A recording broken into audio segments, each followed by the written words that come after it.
Өнөөдрийн хичээл бол өртөөн дээр зүйлээ гээсэн үед ашиглах англи хэлний хэрэгцээ дэлгүүд юм.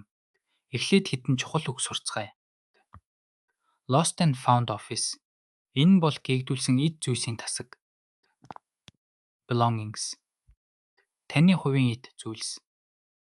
Claim. Энэ бол өөрийн зүйлийг нэхэмжлэх эсвэл минийх гэж хэлэх гэсэн утгатай. Ямар нэг зүйл гээснээ хэлэхдээ одоо цаг дээр ийхүү хэлнэ. I have lost my bag. Би цүнхээ гээж эхлэе. Та цүнх гэдэг үгний оронд гээсэн зүйлээ орлуулж эхлээрэй. Гээсэн зүйлийг дүрслэх нь маш чухал. It is a small black leather wallet. Энэ бол жижигхэн хар арьсан төрөвч юм. Энд хэмжээ, өнгө болон материалыг тодорхой хэлж байна. Хэн нэгэн олж өгсөн эсхийг асуухдаа Has anyone turned in a backpack гэж асууна. Туурнин гэдэг нь энд олсон зүйлээ тушаагсан утгатай хэллэг юм.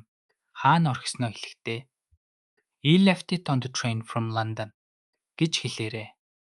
Мөн хэзээ гэдгээ About 30 minutes ago гэж хэлбэл олоход илүү хялбар болно.